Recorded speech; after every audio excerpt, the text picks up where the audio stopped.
Hi, like I promised, we are going to pick up today with exactly where we left off last time. Last time we went through Joshua, Judges, Ruth, and today we bump into 1st, 2nd Samuel, 1st, 2nd Kings, 1st and 2nd Chronicles, Ezra, Nehemiah, and Esther. Now, a good way to keep these separate is 1st and 2nd Samuel, 1st, 2nd Kings are both probably at one point probably were one book, and so written by either one historian or a group of historians about the same place. And so they've got a question that they're asking, and the question is probably, why are we here in exile? I mentioned this, that they're connected with Joshua and Judges, and that historian wants to know that question. Why are we here? What happened to us? In Chronicles, when we get to that, the question then becomes future-oriented. Do we still have any hope? Is there still any hope left with David? And then, of course, Ezra and Nehemiah provide us with the beginnings of the down payment of that hope, as does Esther. So let's get moving. 1st, 2nd Samuel begin with this really enigmatic figure, Samuel, being born. And Samuel becomes a really impressive and important guy and becomes sort of the last judge and kind of the king finder, for Israel. Remember, Judges, which is kind of the last book right before Ruth, this really fantastic little novel that is kind of highlighted and given a place right between Judges and Samuel. Judges says that in those days, in the days of the Judges, where Ruth is contextualized, in the days of Judges, there was no king in Israel. Everyone did what was right in his own eyes. Well, so the answer, you would think, might be to have a king. But in fact, that's not the answer. Kings can't take away your sin, and kings don't seem to be able to remove oppression. In fact, even the greatest kings seem to invoke oppression at points. So when Samuel is born, he's petitioned finally in chapter 8 for a king. And back in Deuteronomy 17, Israel is told they can have a king, but it has to be a particular type of king. One of the characteristics of the king is he can't be a king like all the other nations. And Joshua 8, you'll read it. They just ask Joshua, "We want a king like all the other nations." I mean, they just blatantly say it. And so the historian lets you know early on that this is going to be a problem. This is kind of like the historian's way of creepy horror music in like 80s movies when dumb things are happening on the screen and guys are walking into houses and down dark halls that they shouldn't be walking in. You get this music in the background, kind of music. The historian does this a lot with just words. He writes things that he believes that you've seen before, like this: Deuteronomy 17. Don't have a king like all the other nations. 1 Samuel 8, we want a king like all the other nations, and they get one. The very first king of united Israel is Saul. And Saul is not a great king. The entire first book almost of Samuel, for the rest of it, is taken up by Saul. And Saul does exactly what you would expect a king like all the other nations would do in very real ways. And so the hope then becomes, can we have a real king? And of course, David is chosen by God. You can think of it this way: Saul is Israel's choice. David is God's choice. God's choice for not just a king, but a dynasty. And when you get to 2 Samuel chapter 7, you get this amazing dynasty that is established in David. God says that he's going to take David, he's going to take his children. There'll always be someone on the throne from his sons. His sons will build the temple for him. His sons, if they sin, he'll chastise them with the rods of men. That's with other armies, but he won't take his spirit from him like he does with Saul. He goes on and promises that this son of David would in fact be his own son, that he would be to David's son a father, David's son would be to God a son. So here the beginning of the dynasty of David, the son of David is the son of God. Now for New Testament writers or New Testament believers, that's pregnant with meaning, and when we get to there, we'll maybe recall this.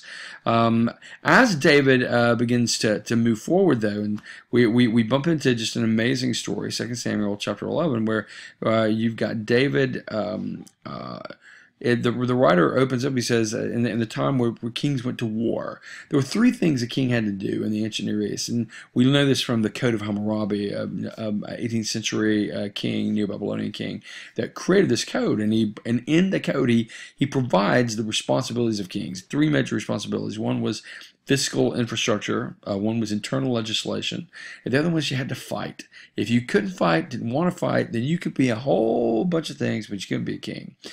Interestingly enough, the historian opens up, but David's not where he's supposed to be. David's not fighting. He's back at his house, and on top of his roof, he looks down on top of the roof next door, and he sees his neighbor Bathsheba, who's apparently really attractive and naked at the time. And so he goes and he gets her, and brings her into his house, and has sex with her, and ends up getting her pregnant.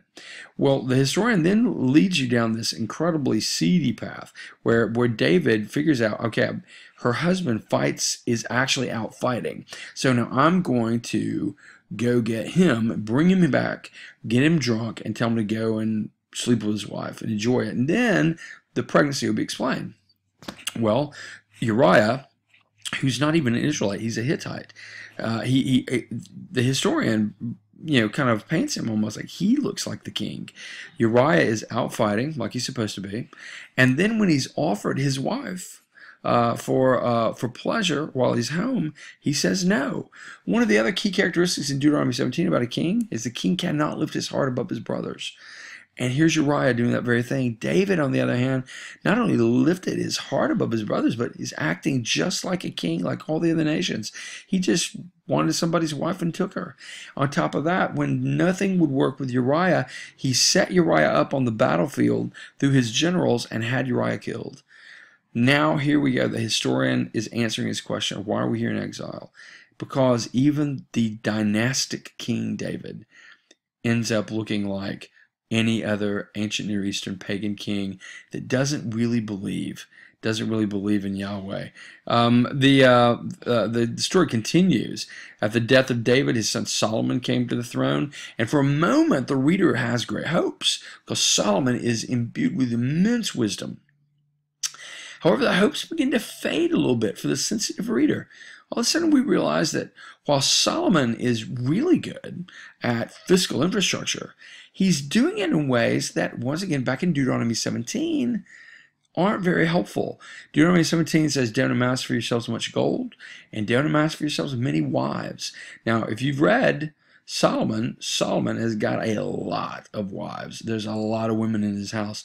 And this isn't because Solomon's girl crazy, it's because he's spreading the kingdom not by war, not by fighting, not by but by money, but by amore. And he's going and marrying as many of these women as he can, and he's building up this sort of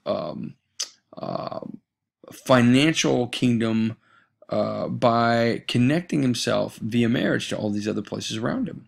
Now, that's pretty smart in a lot of ways. And as Americans, we love that. It makes a lot more sense to us than fighting. Back in the ancient Near East, though, the historian, this would have been a red flag to the reader. And not only is it that, but the reason that you couldn't amass for yourselves many wives is because the only reason you would do this is for diplomatic and political reasons. And in doing so, you would have to let the women that were coming into the kingdom hold on to their religion. Now, there's no problem with marrying outside of your race in the Bible, even in the Old Testament. That's misinterpreted a lot. But the reason there's so many prohibitions on marrying outside of race in general is it's not some of the race, it's religion. Race and religion are interlocked. And so if you amass for yourselves many wives, that's basically akin to amassing for yourselves many religions. You're not supposed to do that. It's supposed to be one God. I am the Lord your God who brought you out of Egypt. You have no other gods but me.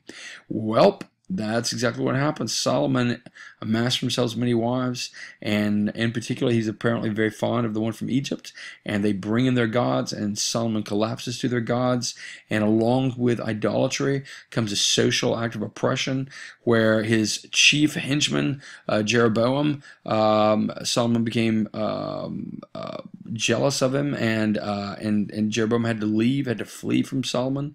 When Solomon dies, his son Rehoboam comes to the throne. Rehoboam is not terribly bright and follows the advice not of his father's counselors, who urge him to unify the kingdom and as quickly as possible, but in fact he destroys the kingdom and rips the kingdom in half. And you have the northern kingdom, which is called Israel, with 10 tribes, with its capital in Samaria, and the southern kingdom, which is called Judah, with its capital in Jerusalem, with 2 tribes.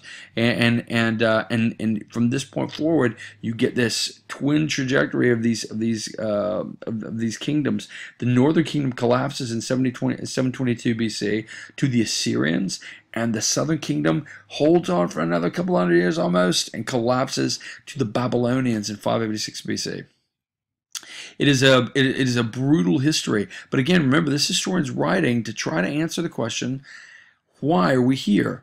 Throughout these 2 trajectories, the northern kings, no good kings. The southern kings, some good kings. But they were always criticized for not going back and taking the north back. And you'll read that in the text. It says you didn't tear down the shrines at Dan and Bethel. When Rehoboam divided the kingdom, Jeroboam became the king of the north. And in order to keep people in the north, he set up 2 temple wannabes, and one in Dan, one in Bethel.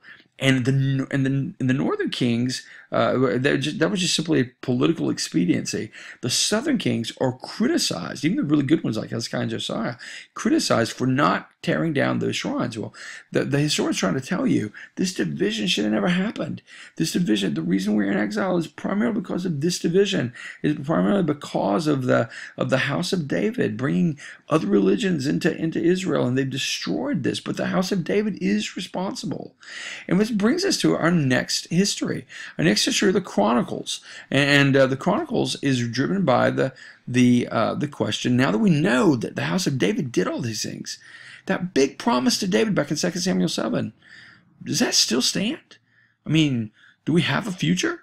And the answer for the Israel and the Chronicles is yes, you have a future.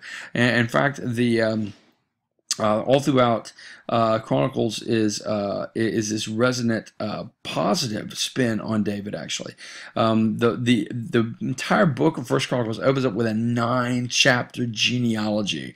Now I'm not naive at all, so I know you're going to get about 4 lines in, and you're going to throw your hands up and go, can't do it. But the whole point of the genealogy is to establish hope in the Davidic line once again. The United Monarchy receives press. First Chronicles 10 through 2 Chronicles 9, but a very different way than Samuel and Kings. First Chronicles gives Saul not the entire book, but 14 verses for his entire life. The reason, again, is that this historian doesn't really care why you got in exile. He's more concerned about the validity of the promises and the future for Israel. And so that's what he leans on. He leans on the good things that he knows.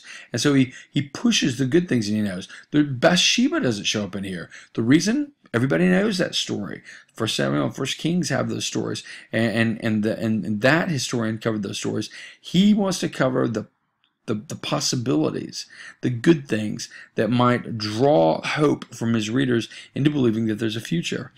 And as you go through Chronicles, you end up at the very last chapter with the Jerusalem, the Babylonian exile, with everybody off the land, just like the exile. He covers the entire history, the exile. But this ends with a picture of Israel looking wide-eyed into the future, hoping and expecting a return of the Davidic king. In that return, we get Ezra and Nehemiah. Here in Ezra and Nehemiah, you get this amazing story that is preeminently about these people in exile. And so and so if the hope at the end of 2 Chronicles is there will be a hope, there will be a future, there will be the promises of David, then there must be someone coming back. There must be some opportunity to get out of exile and come back to the land. And this is exactly what we're going to go into when we see Ezra and Nehemiah next.